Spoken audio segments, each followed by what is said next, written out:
Now, much has been debated about that tragic night that Trayvon Martin was shot. Here is what we know based on the 911 call that came in that night from George Zimmerman himself. Sanford Police Department. Hey, we've had some break-ins in my neighborhood, and there's a real suspicious guy. This guy looks like he's up to no good, or he's on drugs or something. It's raining, and he's just walking around looking about. Okay, and this guy, is he white, black, or Hispanic? He looks black. We got him on the way. Just let me know if this guy does anything else. Okay. They always get away. He's running. He's running? Which way is he running? Down towards the other entrance of the neighborhood. Okay. Which entrance is that he's heading towards? The back entrance. Are you following him? Yeah. Okay, we don't need you to do that. Okay. All right, sir. What is your name? George. He ran. Now, minutes later, Trayvon Martin was dead, and a controversy was ignited. Here to give us his son's side of the story is George Zimmerman's father, Robert, and his attorneys, Craig Sooner and Hal Uhrig, is with us. Thank you all for being here. Mr. Zimmerman, I know just obviously you don't want to be on camera, and there is a reason for it. Can you tell our audience why? Well, we received numerous death threats. Okay, and one of the things that has come out of this case is there has been a bounty that has been put on your son's head. You know that famous Hollywood stars Spike Lee, Roseanne Barr have tweeted out, at least in the case of Spike Lee, what he thought was your son's address. What has this meant in that sense? How difficult has that been for your family? And do you think this has all been a rush to judgment by the media? It's absolutely been a rush to judgment. Yeah. Why don't you walk us through, because you obviously have spoken to your son. Tell us his side of this story on this night. Tell us what happened. Well, it's customary on Sunday night for George to go and do grocery shopping. He had been texting his sister and told her that he was going to go and do grocery shopping. He got in his vehicle to leave the community.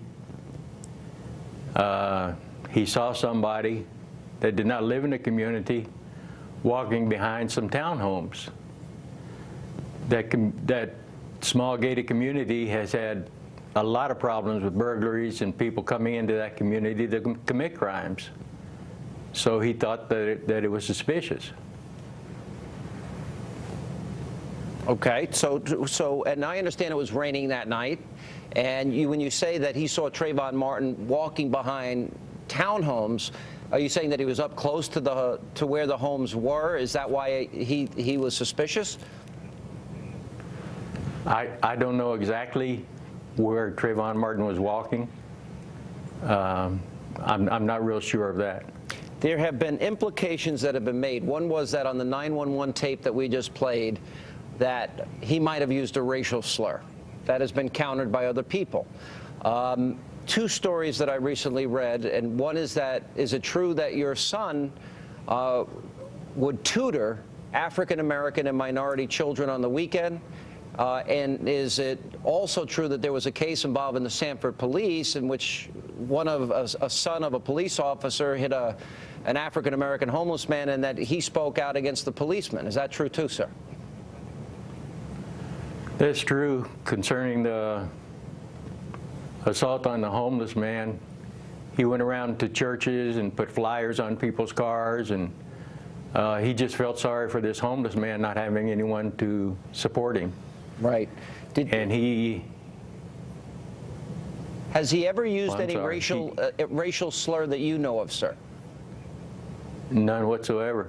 Yeah. All right. Let me ask you, and when the dispatcher said to him on that 911 tape, "We don't need you to do that," meaning because he said, "Yes, I'm following Trayvon Martin." Did he follow him? Did you ask him if he followed him at that point? And what happened from that point forward? Tell us the rest of the story. From where George's vehicle was, there's a sidewalk that goes to the next street over. Okay. Off of that sidewalk, there's another sidewalk that goes between two rows of townhomes. It's my understanding that Trayvon went between the two rows of townhomes, and George was walking down the main sidewalk to see if he could see where Trayvon was going. He continued walking down that sidewalk to the next street. He wanted an address. All he could see was the back of the townhomes, and he could not see an address. So he asked the dispatcher to have the responding unit call him, and he could tell him the address.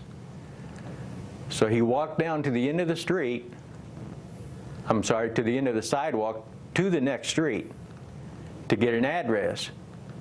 He did not know at that time where Trayvon Martin had gone. As he was walking back to his vehicle, there was a sidewalk that goes to his left, and Trayvon came from that area where the sidewalks meet. He asked my son if he had a problem, and George said, "No, I don't have a problem." Trayvon said, "Well, you do now." He punched him in the face, broke his nose, knocked him to the sidewalk, and got on him and started beating him. Well, so he was walking back to the car, is what you're saying. Trayvon confronted him. He reached for his cell phone, and Trayvon, this is confirmed, his nose was broken. And is it true that he had lacerations and injuries to the back of his head, sir? Yes, sir, he did. Okay, and his nose was broken that night, but he denied medical care, although he was treated at the scene. Is that true, too? I believe the medics cleaned him up at the scene. Following that, the police took him to the police station for several hours. All right, walk us through. First of all, did he stop when the dispatcher said stop? And how did we get to the point where the shot was fired? Explain that part of this, because that's obviously the key moment in this thing. When the dispatcher said, "We no longer need you to do that," and George acknowledged, okay, he no longer knew where Trayvon was. So he continued walking down the sidewalk directly in front of him to the next street to get an address. He got an address. He was walking back to his vehicle. Trayvon came from his left side, asked him, did he have a problem? George said no. At that point, Trayvon said, "Well, you do now." He punched him in the nose, again, knocked him to the concrete, and started beating him. George was there yelling for help for at least 40 seconds. It's clearly him on the tape. There's absolutely no doubt about who it is. A neighbor came, saw what was happening, saw George being beaten, heard George yelling for help, and the neighbor said he was calling 911, and that's what he went inside and did. And Ed, how do you know, sir, that was your son on the 911 tape? I know there's been conflicting reports about this. Well, when I first heard, I heard the Martin family say that was their son, and I thought, well, they're a grieving family, and maybe the tapes were not too good. But then when I heard the actual recording, me, my family, friends, everybody knows absolutely that's George. Okay, we're going to take a break, and we're going to come back much more with Robert Zimmerman. And welcome back to Hannity as we continue with George Zimmerman's father, Robert, his attorneys, Craig Sooner, and Hal Uhrig is with us. Mr. Zimmerman, let me go back, and obviously you're telling the story of your son, and none of us were there, and I know people trying to put this together, but I would argue there's been a rush to judgment. And by that, the president has weighed into this. We know that members of Congress have used terms like Trayvon was hunted like a rabid dog. Racial profiling was involved in this case. That was Bobby Rush, Reverend Jesse Jackson. He killed an unarmed 17-year-old kid, then, quote, walks away. you know, this is racial profiling and lies. You know, so many things have been said, that he was executed for WWBGC, walking while black in a gated community. What do you say to the president? What do you say to these members of Congress? What do you say to all these activists and people that have, quote, rushed to judgment here? I just believe it's very sad that so many people are not telling the truth on purpose for their own agenda.